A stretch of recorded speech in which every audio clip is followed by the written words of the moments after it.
The new presenting sponsor for OnEducation is Classcraft. Are you looking for a way to engage and connect with your students? Then this is the perfect time to try Classcraft, and we have a limited time offer to help you get started.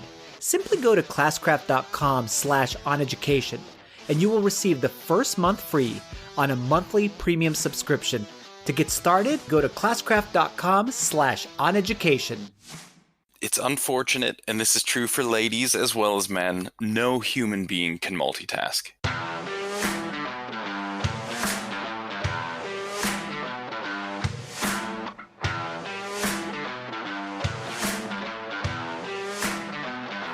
Welcome to OnEducation. I'm Mike Washburn. And I'm Glen Irvin. Friends, we have an awesome pod for you today. We'll discuss the removal of standardized testing from teacher evaluations and about whether we should be changing the start time of school. We'll also chat about how a video game may be the key to restoring the Notre Dame cathedral after the incredible fire last week. A new report from EdBuild is out talking about school district segregation. We also have two amazing guests this week. Educator, speaker, and author George Couros joins us, and we welcome neuroscientist Dr. Cooney Horvath on the pod to talk about his new book, Stop Talking and Start Influencing. So it's Easter weekend, and one of the funny things about getting together with your family, I was thinking about it this weekend when I was with my family, is that I used to sit around the table with my uncles, and he used to tell me random stuff that I would have never even thought to want to know, but that, he just loved telling me. And so now that I'm an uncle, I get to do that to my nephews and nieces all the time, and that's pretty fun because I love random facts. So I have a random fact for you that you can share with your family on Easter. Anyone who's listening, this is completely random. You ready for this one? All right, let's hear it. So, random fact that you didn't need to know that I'm going to tell you anyways. We'll file it under that. One of the best foosball players in the world is a woman from Calgary. And she kicks serious foosball ass for whatever that's worth. And I didn't even know that there was foosball leagues. Are you good at foosball? Have you played much foosball? I've played it a little bit. I wouldn't say I'm good at it. I don't have a table, and I know that my brother has actually played in a league, and it's really popular in California, at least where he's at in Southern California. So, but no, I mean, I know what it is, and I know how to play it, I guess. I have no technique or anything else like that. I'm terrible at foosball. It's a very hard sport to be good at, I think. So anyways, there you go. You can share that at your next, family gathering and wow them with random facts. We've been playing a lot of video games the last week. You've been playing Borderlands. Borderlands is a wicked game, by the way. Yep. I actually never played it when it barely came out. So this is actually pretty fun and it's interesting. I don't usually play games that are like where you shoot things. So this is actually... Oh, no? Yeah. So this is interesting and fun, especially with multiplayer. I find that the multiplayer is interesting and fun. Nice. So Borderlands is pretty sweet. I played some Overwatch with Scott Nunez and Steve Isaacs yesterday, and that was a lot of fun too. We lost every game, but Overwatch is one of those games that you can play and lose all the time and still... Generally, you don't tend to rage quit. You don't. Well, I mean, some people do, obviously, but I tend to not get upset losing at Overwatch. I enjoy playing Overwatch, win or lose. It's a pretty fun game. So we've been playing a lot of games. Hey, listen, if you're playing games and you want to play with us, certainly just shout us out on Twitter and let us know what you want to do, and whether we have time or not, we'll play. I don't think you'll have a hard time twisting our arms to play video games any time at all. What else is going on? We got a couple personal things going on. You're doing a keynote. Yep, I am doing a keynote in August. I want to say August 9th. I believe it's a Thursday here in Minnesota. It's in Malacca, Minnesota, and one of my friends that's another tech integrationist person reached out to me and asked me if I wanted to go ahead and do it, and I'm more than happy to go ahead and do it and excited about it. I'm not sure how many people actually end up going to this one, but no matter what. Excited about doing that and then doing some sessions too. Sweet. What are you talking about?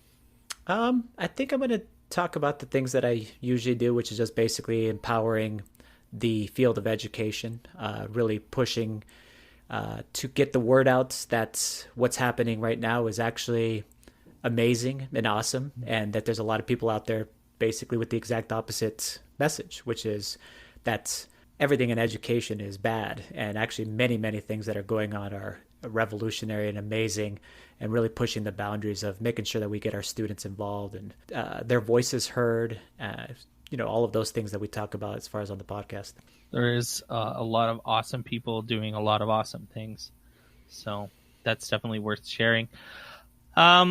Speaking of awesome, I've launched a blog, so to speak. I've relaunched a blog. I don't know how many times I've tried to start blogging again, but we talked to George Couros last week, and we'll have that interview later on in the podcast. But since we talked to him, we've been DMing each other a little bit on Twitter, and he's been really pushing me to start writing more. So when George tells me to do something, I feel pretty obligated to do it. So if you're bored, you can just follow me on Twitter, and you'll see those posts come up every once in a while. And if you like it, that'd be great. It's been fun. I've been writing a lot, so it's been pretty neat to get back onto that. Big news coming out of Maine, Glenn. Big news on standardized testing. Yeah, some states actually standardized testing, and you guys probably know as educators, is related to our evaluations. For example, in Minnesota, a certain percentage of your overall teaching evaluation over a 3-year period, I believe, is based upon an agreed upon standardized test score, which usually is a high stakes standardized test from the state.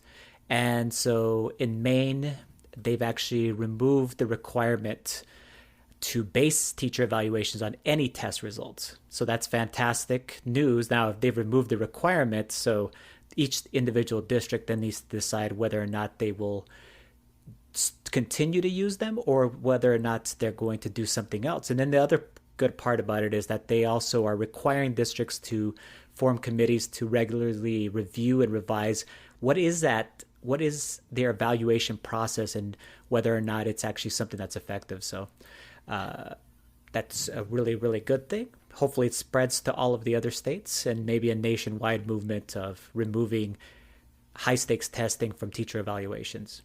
Yeah, it's amazing that teachers specifically were evaluated based on these test results. In Ontario, the schools are judged pretty strongly by the EQAO, the standardized test that all kids in grade 3 and 6 have to take.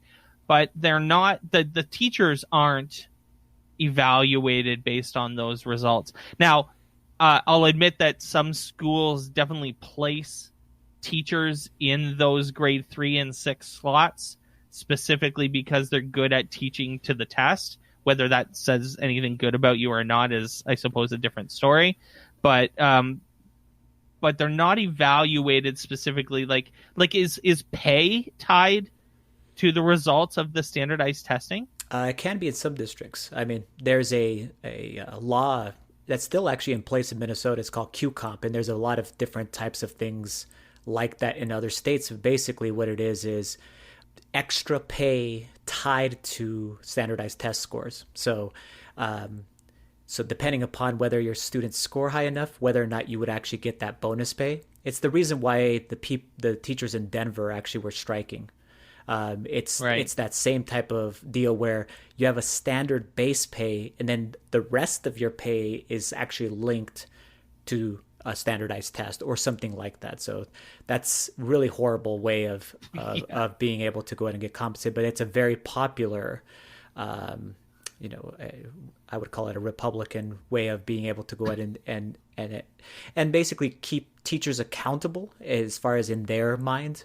But really, we all know that standardized tests are really not a good measure of most anything, especially not whether or not a teacher is effective.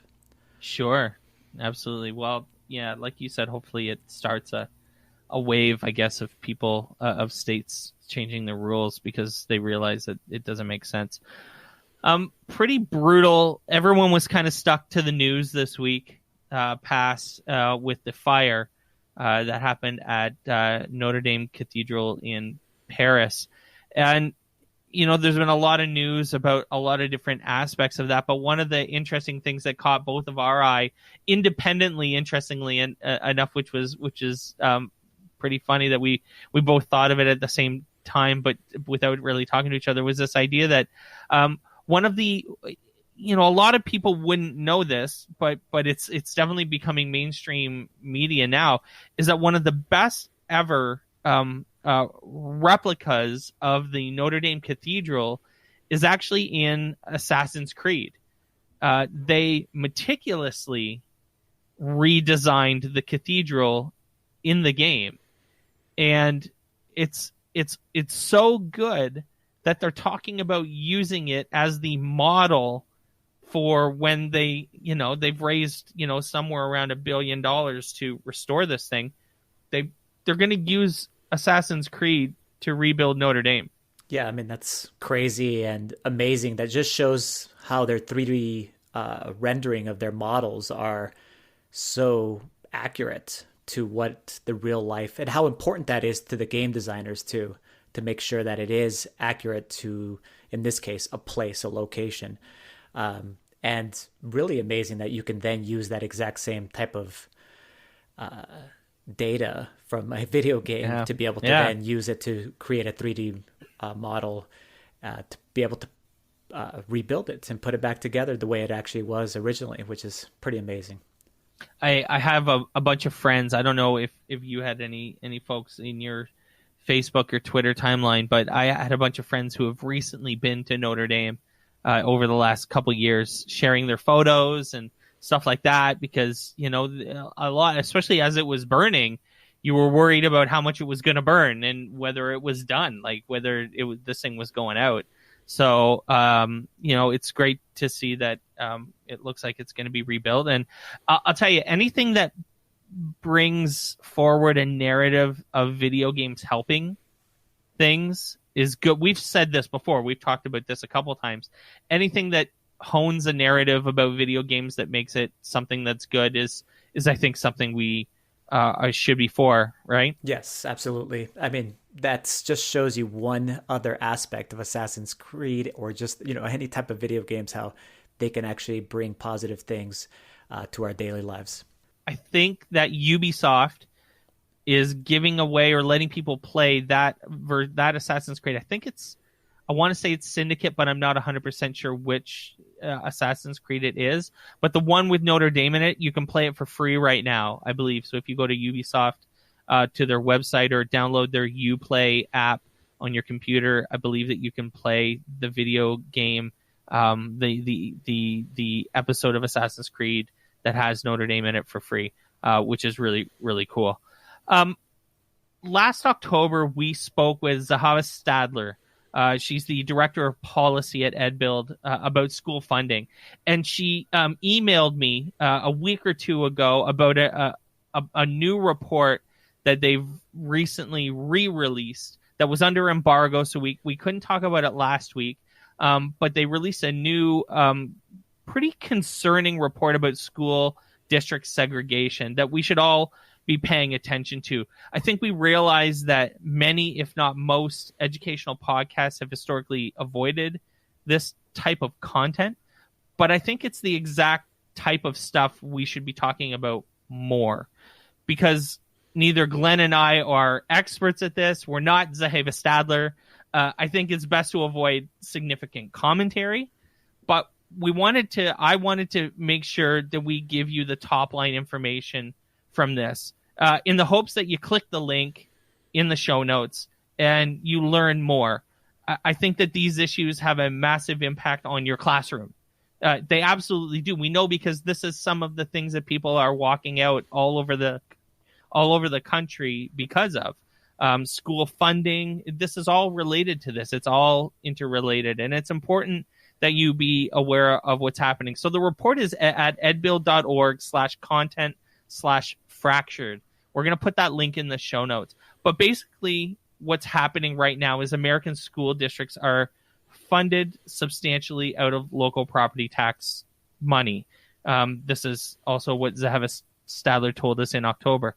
And school budgets are tied to local wealth levels. That means that people who can, if you can define your area, your district, and redraw it in a small way with a small affluent community, if they fence themselves off, people on one side of that line can keep their tax revenues just for their super local schools, and people on the other side are left with fewer resources.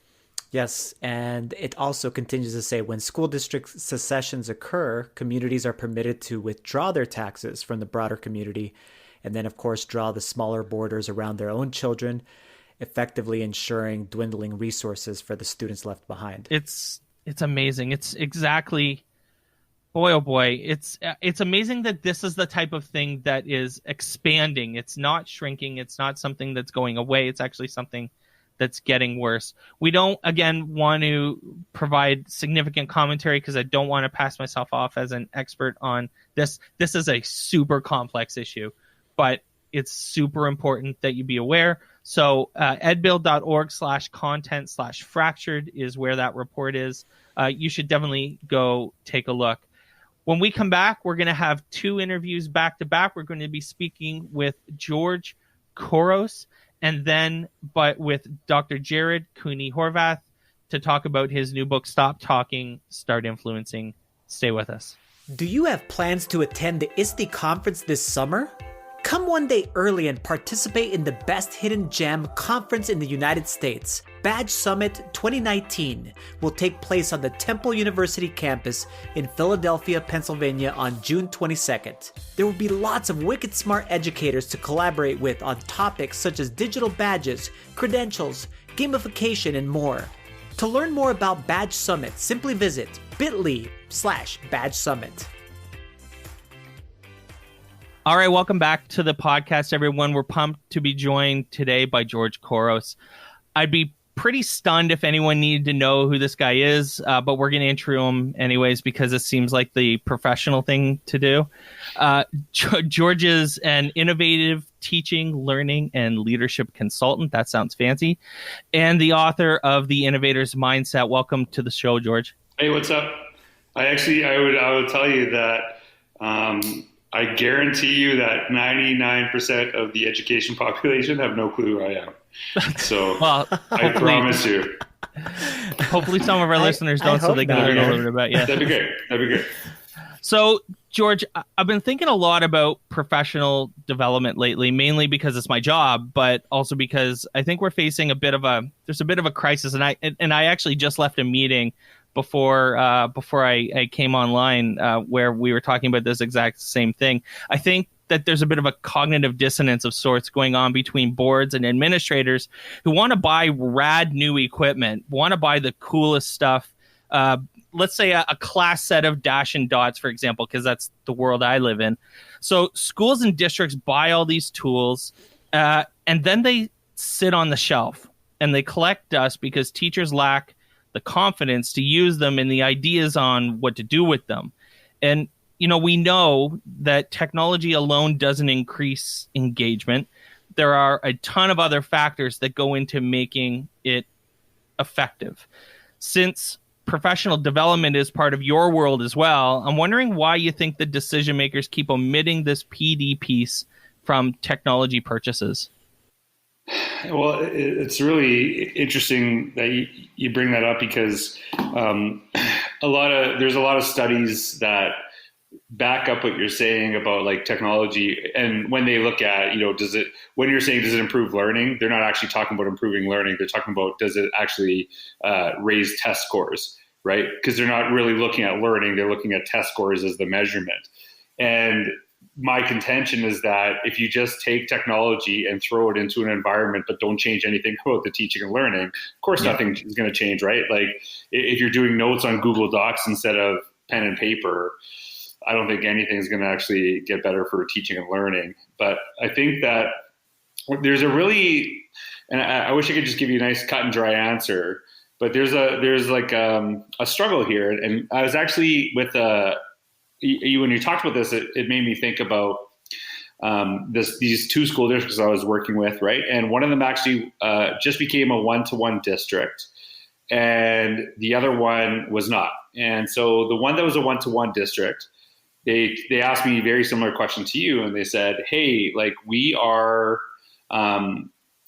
really struggling because our teachers are complaining they haven't had the time for professional learning with these devices, and they're finding them really cumbersome." I said, okay, well, before I answer and give you any questions on how you can help them move forward, let's talk to the other district for a second. And I said, what's the biggest complaint from your teachers right now? Well, they don't have access to technology. So on one hand, you have teachers that are upset because the technology is thrown upon them, and the other one saying, look, we want to move forward. And so my thing is that there's kind of like a chicken and egg scenario, right? Like we want to do these incredible things, and you need the technology to do some things that go above and beyond what you can do without it. And so what I've really focused on is really working with teachers so that they can actually understand any devices that they have in their classroom through the viewpoint of a learner, not a teacher. Because too often we get these ideas for what we're doing in a classroom, and we literally jump straight to the teaching without the learning, if that makes sense. And so I think that if you're thoughtful about this process, we have to understand, and like I always give this example, it's something I'm really passionate about. We talk about digital portfolios, and they'll get some like new technology. Some company will like, ooh, portfolios, but the company has no idea what a portfolio can look like. And so then they push this, and then everyone, ooh, the technology. And I'm like, it's not really, you're not doing anything really great. It's kind of becoming a digital dump. If you want to be really effective with digital portfolios, the first people that should be going are teachers, are administrators. So they understand the viewpoint from a learner, from like how is this going to benefit learning? What doors does this open for our students if we use this effectively?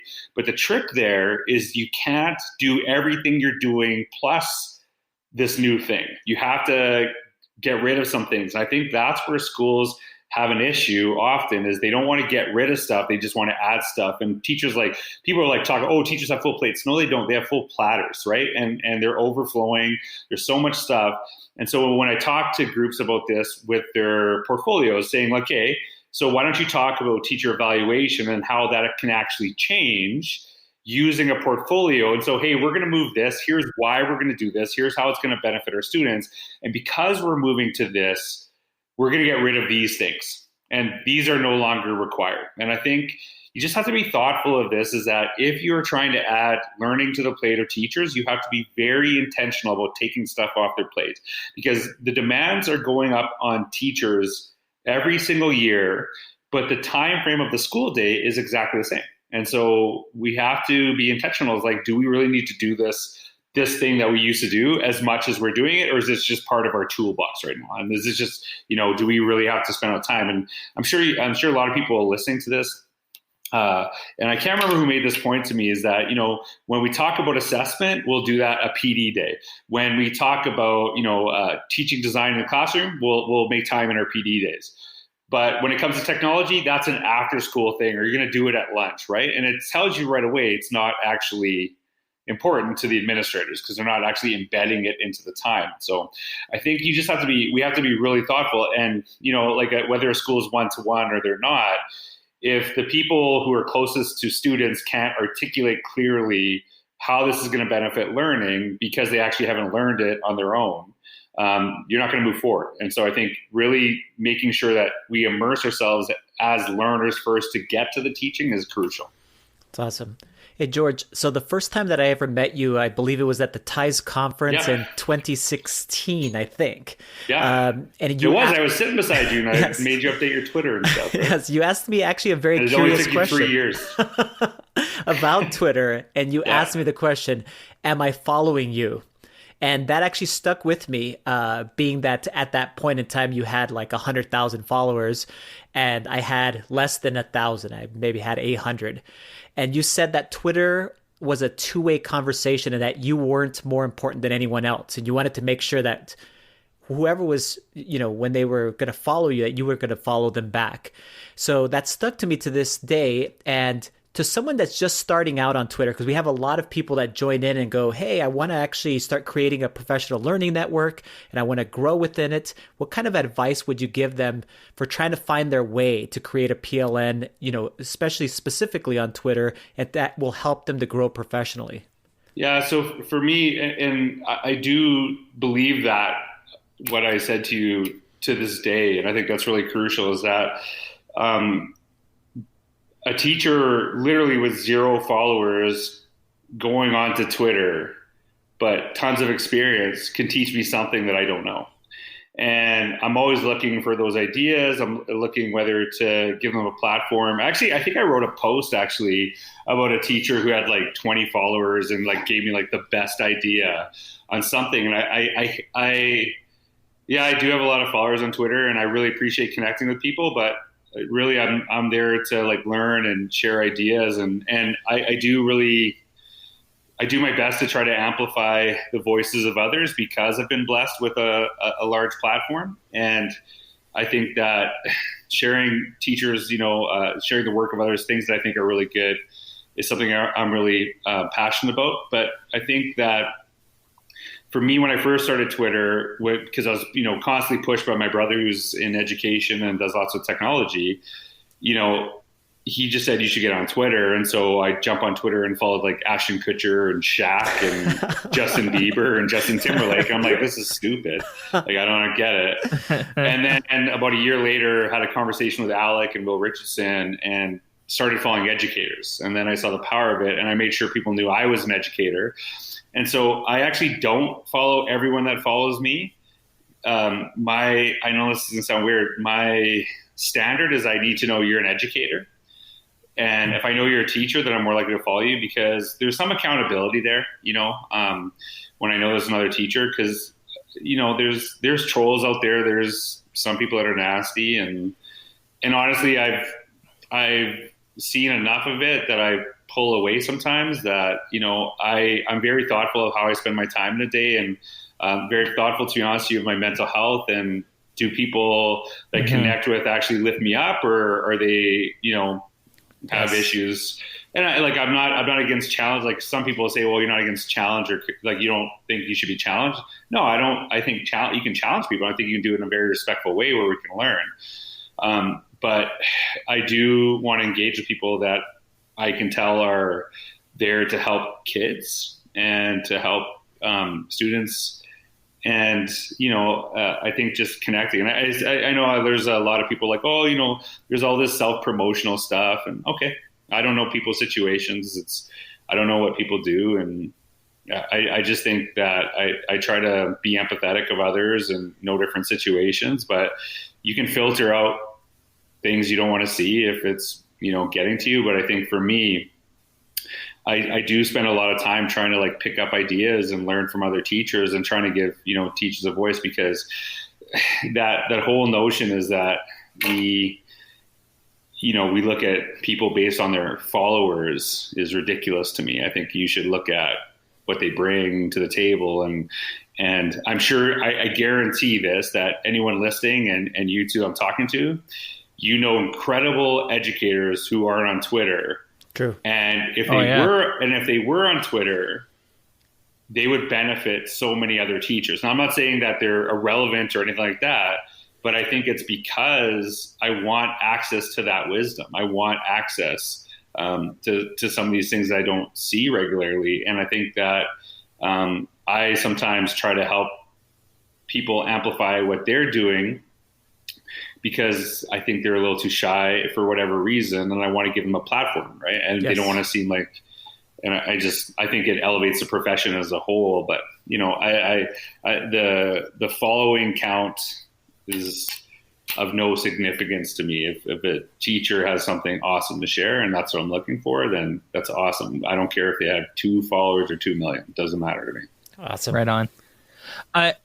I don't have a doubt that you're following at least a little bit what's going on with education in Ontario specifically. And we're actually speaking to Merritt Stiles, the Shadow Minister of Education, a little bit later today.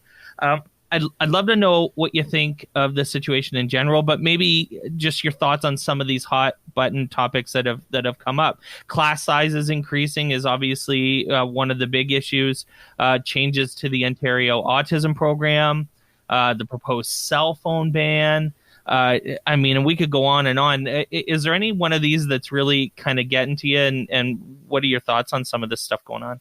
Well, just so you know, Canada is really big. So Canada is really big. So I'm probably not as familiar with Ontario education as the educators in Ontario are.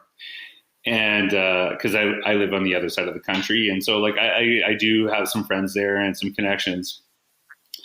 And this might not be a popular thing that I'm about to say, but every time there's a new government that comes in, like, and here, just to be clear, that I'm not saying that the government is necessarily making any decisions.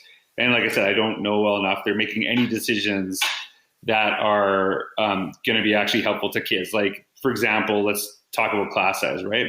So you can't, there's a lot of research that actually shows that class size doesn't actually improve learning.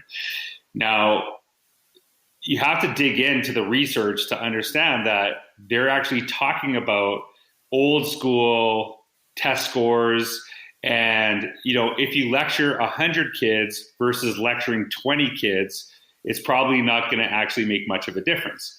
But if you're actually rethinking what learning could look like and actually having kids more involved, then it does change things, right? And I think that they're using, like a lot of places use research to back up their opinions on why they can do things that teachers who are in classrooms know do not work if you want to, you know, change learning. Like one of the arguments, and I see this not only from the government, but actually I see this from teachers in Ontario. They talk about the devices in the classroom. There's a lot of teachers that have nothing to do with them either, and they're behind now. They're behind the initiative, not necessarily behind. But I think that if you look into it, Jennifer Casa-Todd wrote a post about it, and she talked about it. And they're not really supposed, and I don't know enough about it, so someone correct me. They're not talking about 100% you can't ever have a device in the classroom. They're saying you can't have a device in the classroom if it's not used for learning, which I actually believe many teachers probably are doing that themselves right now. Mm-hmm. So to me, I think that a lot of times when governments come in, new governments come in, and there's a lot of initiatives, it's a little reminder that as educators, that's why I talk about the notion of innovating outside the box. They're going to throw some new constraints. They're going to throw some new rules to do certain things. And as an educator, you have to kind of figure out, how do you work and do what's right for kids inside those constraints? Because at the end of the day, it's great that teachers are sharing their voice. I think there was like a student rally, and I think that's great, and they should be doing that. But at the end of the day, if things don't change, what are they going to do? And I think that's where they have to realize that we have a lot more say on what happens in classrooms than any government can actually do. Like, again, I'm not saying any of those things are right or they're beneficial to kids, but I'm saying there's reality that we have to deal with sometimes. And I think, I don't know the person that you're talking to. I don't know who they are, but I think that there's just a lot of misconceptions about how we look at education. Like the one area, it slipped my head for a second. Like math instruction is a big bone of contention in Ontario. And you see there's these different factions of basically people that are all about the basics. Let's do the basics. And then you have the other side of it that's saying like, hey, we want to actually get kids to really understand math, it's more hands-on and things like that. And the misconception here is that the other side doesn't believe in the basics. Where I'm seeing is that they believe in going beyond the basics, if that makes sense. And so Yang Zhao, he said something, I think he actually said it at Ties. I think it was a couple of years before I keynoted, and it's always stuck with me. He said, reading and writing should be the floor, not the ceiling. So we're not just trying to get our kids to do times tables. We're trying to get them to understand, kind of application, things like that. And, I think that's, why would anyone have an issue with that? Like, we're not saying this. And I think if we're having real conversations about this, a lot of people that are saying, well, what about the basics? Like, I learned this way and I'm fine. A lot of those people are doctors or they're math professors. Well, of course they don't want math to change. It was awesome for them. But why don't you talk to the community member that failed math in high school? And let's see what they think. Because I don't know if they're going to be advocating that math should be taught the same way it was for them, because it didn't work.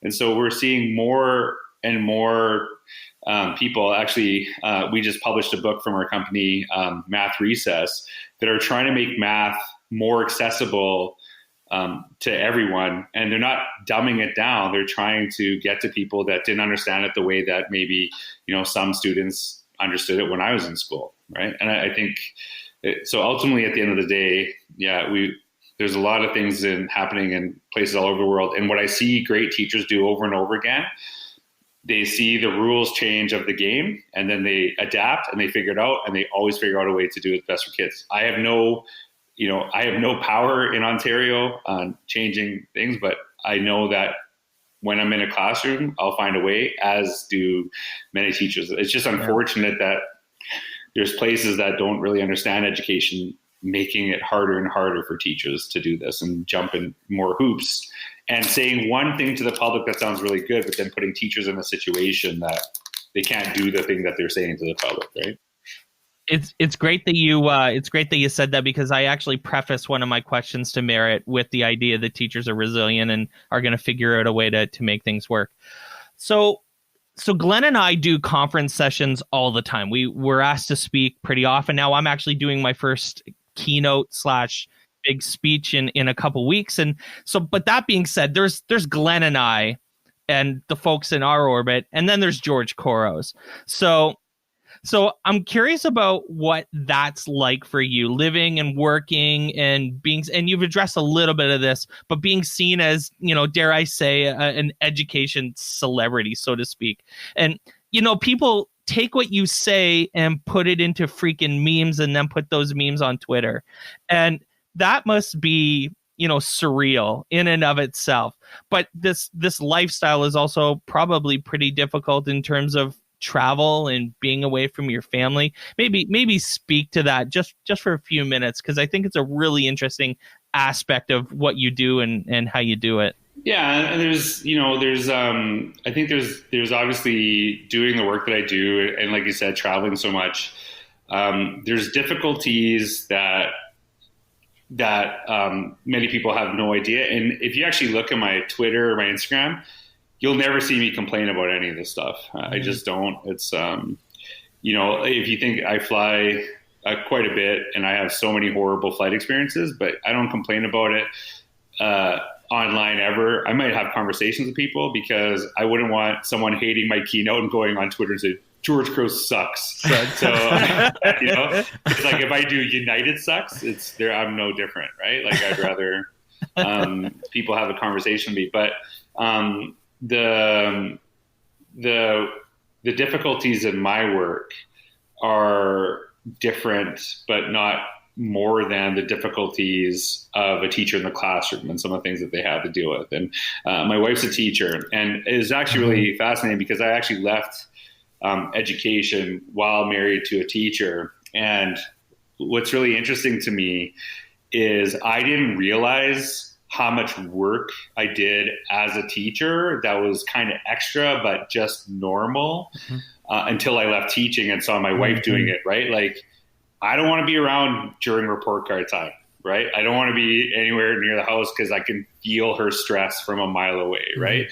And nights of doing parent-teacher interviews, conferences, things that people outside education don't give credit. And I know this is going to sound weird. I think educators don't even realize they do because it's so normal, right? And it's just like all this extra, like it's just like your norm. And I was like, oh my God, like I don't miss that at all. Like I don't miss those late nights at school. And so I don't ever think that like, oh, like I have to travel. It's so no, whatever. It's everyone has difficulties in their job, right? As for you know, I if you really think about this, I've been writing consistently probably 3 times a week on average for almost 10 years in a blog.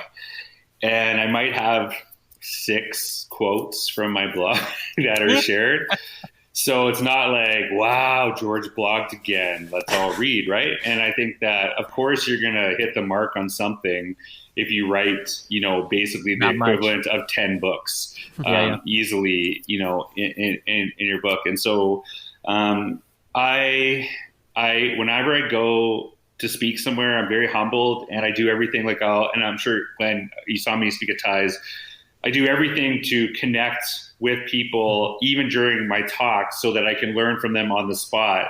And I'll like implement tweets right into my keynote, because I want people to, I want to learn from people too. Like, I don't want to just go there and I'm, you know, like I've seen people saying like, oh, it's really important to connect. And then they don't follow anyone on Twitter and they have no interest in what any teacher says. I'm like, that's true. You know, you're not really living that. And so, I think that I think I was a good teacher. I think I'm a really good speaker, and I don't think they're the same skill. I think I know there's people out there that are really great teachers and have no interest in speaking or going in, and that's cool. Like, because they found what they're doing, and so I appreciate the opportunities to connect, but I'm always gracious of it, and I do everything to hopefully help people. There's like a really good analogy about speaking about like, do you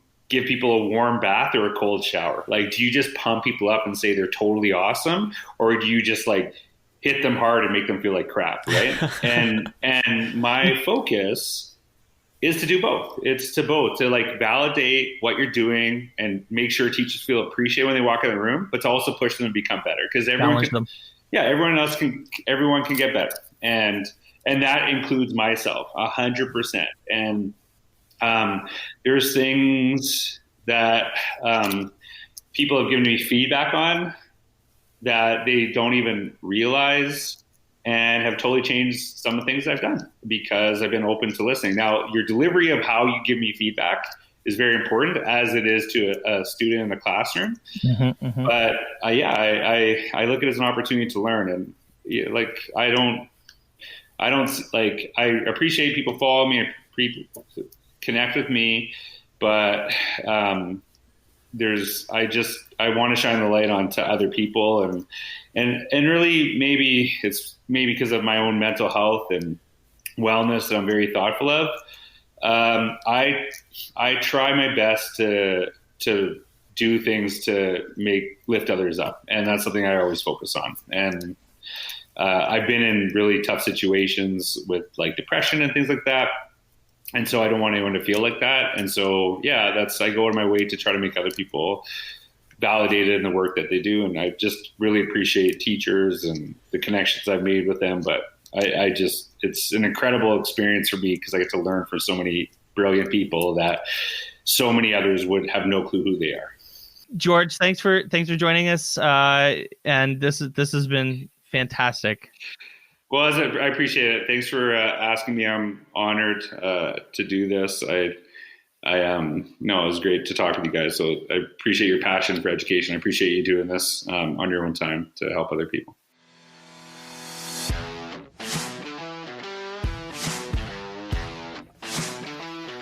All right, welcome back to the podcast, everyone. We're thrilled to be joined today by Dr. Jared Cooney Horvath. Jared is a neuroscientist, educator, and the author of Stop Talking, Start Influencing 12 Insights from Brain Science to Make Your Message Stick. Jared helps companies and organizations to improve employee training, marketing impact, and community engagement. Welcome to the podcast, Jared. Thank you so much for having me on. Could you start maybe by sharing a little bit about your background with the audience? It also might be interesting to address what brings you to an educational podcast. What makes what you do relevant for teachers? Oh, believe it or not, I am one of you. So I started out as a teacher back in the day, and that was back when the brain stuff started to first kind of become sexy. And so actually the only reason I ever went back to neuroscience, to school to learn this, was so that I could go back to the classroom and say, cool, now that I know how people learn, how can I apply that to my teaching? So believe it or not, that's kind of my bread and butter. I work in schools probably 4 or 5 days a week out here, and I help students figure out how they learn. I help teachers figure out how they can apply that. And I think one of the big lessons I've learned after 12 years of academia is knowing how people learn is very different than knowing how to teach them. And unfortunately, most of the people I work with out here, so like I work with John Hattie now over at UniMelb, a lot of them have no experience in the classroom, yet they're trying to teach people how to teach. So I'm very much of that realm of saying, look, I can tell you how people learn, but when it comes down to teaching, man, you guys are the experts. You know better than any academic ever will what it is you do. So you just got to own that expertise, really. I've never read a book about such a complex topic written in such an easy to understand way. You also actually did this. I'm a huge fan of your TED Talk. I've watched it a few times now. We'll post that in the show notes, by the way.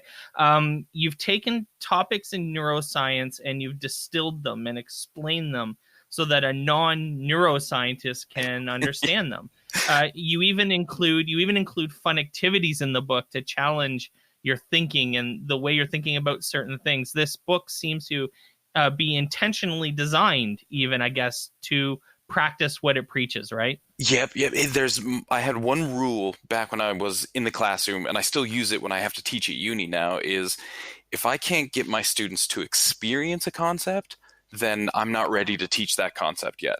So it's one thing to be able to, I can talk some things, but if I can't get you to feel it, to really get it, then I got to go back to the drawing board. So I tried to bring that. It's really easy in the classroom, but it took me a while to try and figure out how to bring that into the book. But I wanted that same thing. So if every chapter, ideally, there's going to be some game, some question, some experiment that forces you to go, oh, that's what this means.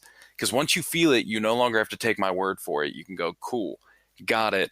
Now what do I do with it? So that's so awesome to hear that it's kind of come across. That makes me very happy. So Jared, I love the advice you give in the book about giving effective presentations. And then you write about omitting text on slides, limiting the number of images on each slide, understanding that graphs and tables are not like other images, and then being intentional with keywords and placing them in the exact same location on each slide.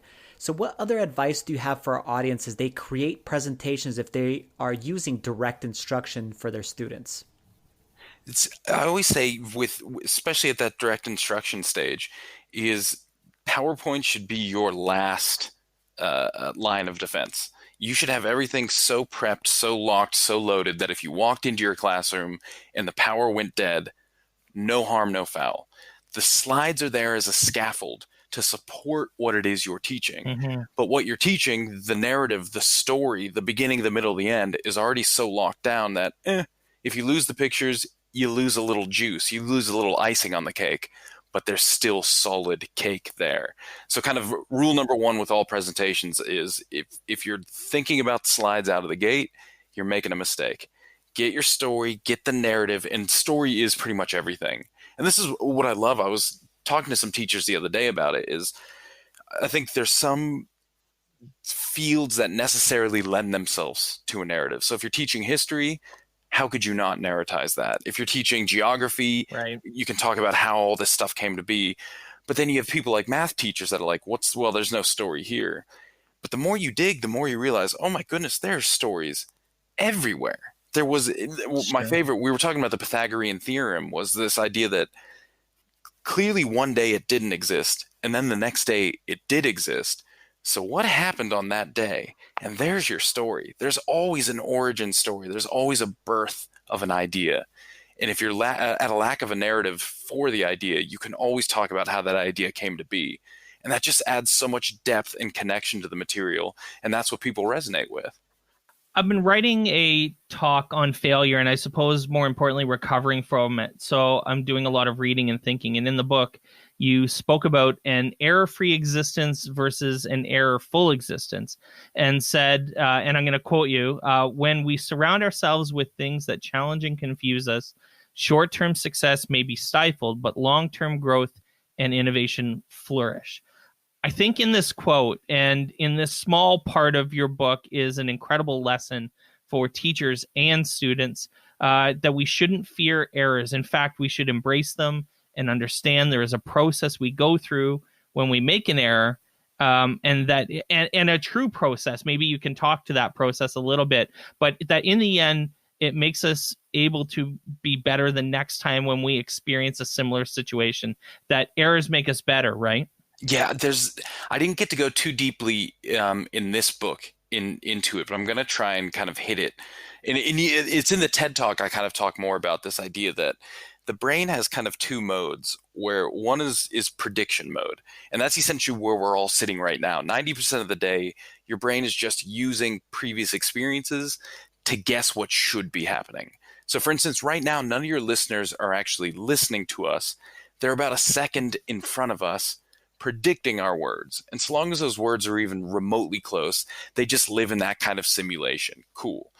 The other mode is what you call active kind of coder mode. That's when the brain flips on and says, either I don't have a prediction or something doesn't make sense, and we need to rewrite a program. We need to change something to make sense of this world.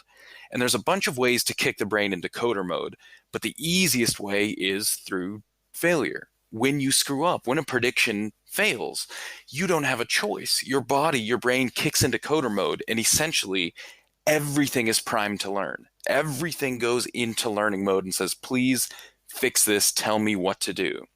Now, unfortunately, in that moment, I'd love it if we just automatically learned, but we enter into a choice. At that moment, the whole body, the whole brain goes, cool, we need to update what's going on. But then you can choose to say, yep, let me stick in this ugly coder gross mode, this kind of strange feeling mode, or let me shut that down and go back to my old predictions. And 99% of people tend to shut down and go back to their predictor mode. So what happens is 72 hours later, they forgot they made an error and they stick in their old world. And the only reason they do that is because it's just easier. It's more comfortable to go back to what we know than it is to stick in that coder mode, because it can feel uncomfortable. So half the battle is just to get people to recognize, A, that sensation. What does the coder feel like? And B, choosing to stick in there. It might feel kind of awkward at the moment, but believe me, if you learn to love that feeling and seek that feeling out, that is growth. So there's a story, I don't think I talk about it in the book, but this is what makes podcasts so much fun. I can kind of share it with you.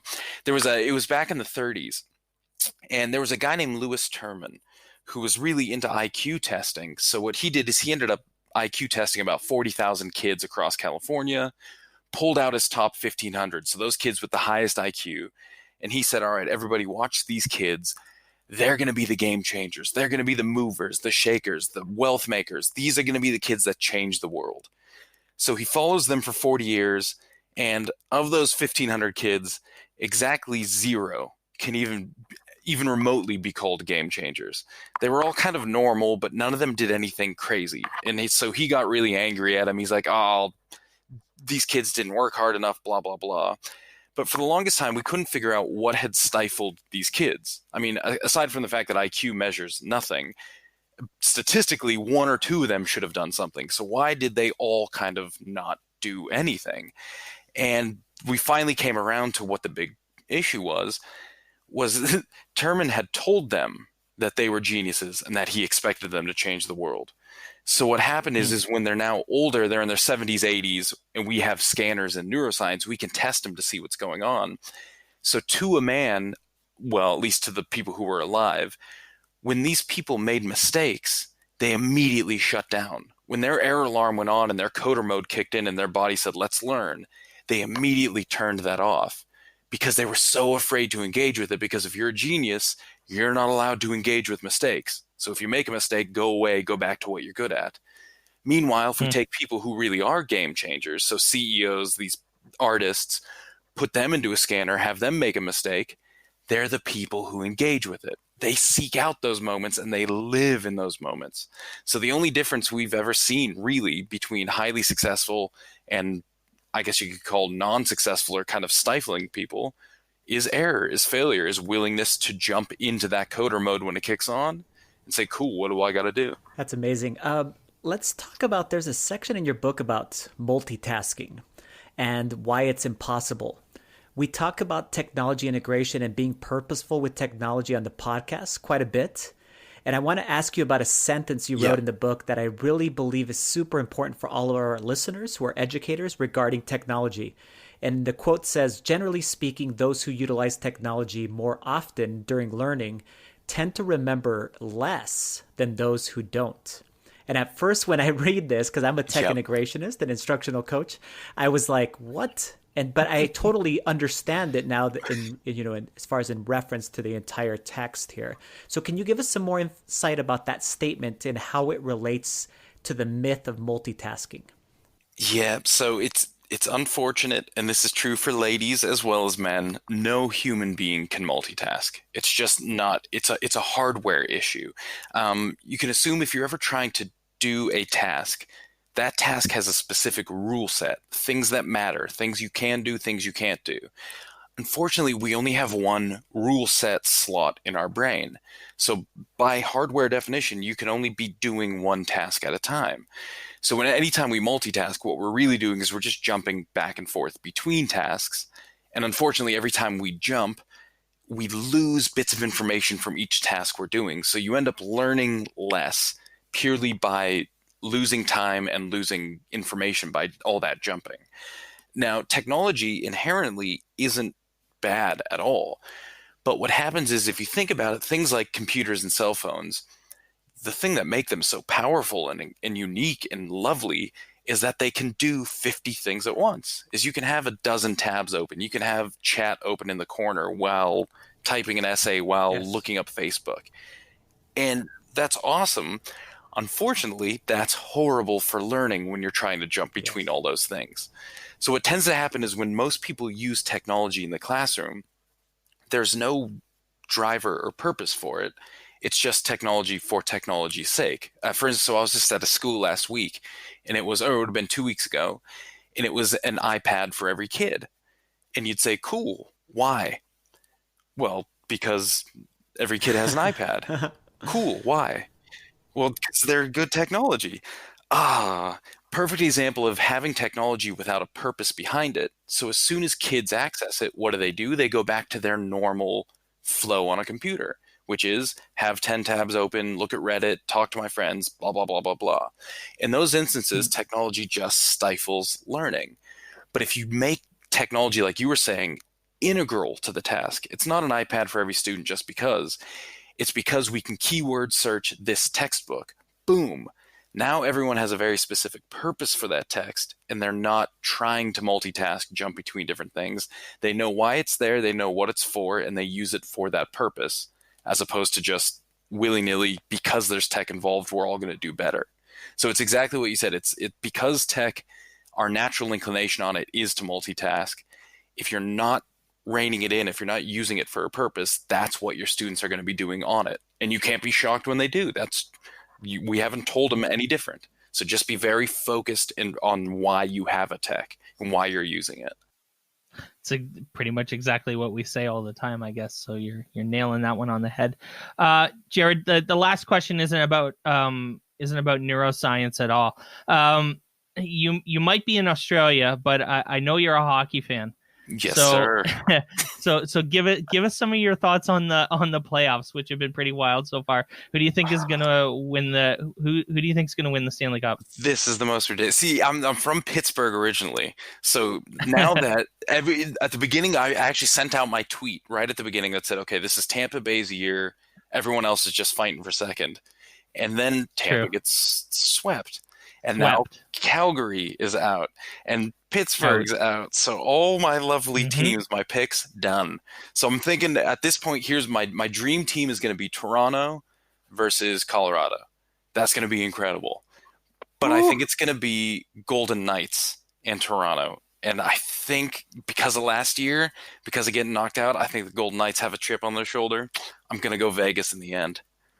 I tell you, Nathan McKinnon versus Austin Matthews would be a dream matchup. How crazy. And remember when the Avs started to look really bad mid-year and we're thinking, oh, they're not even going to make the playoffs?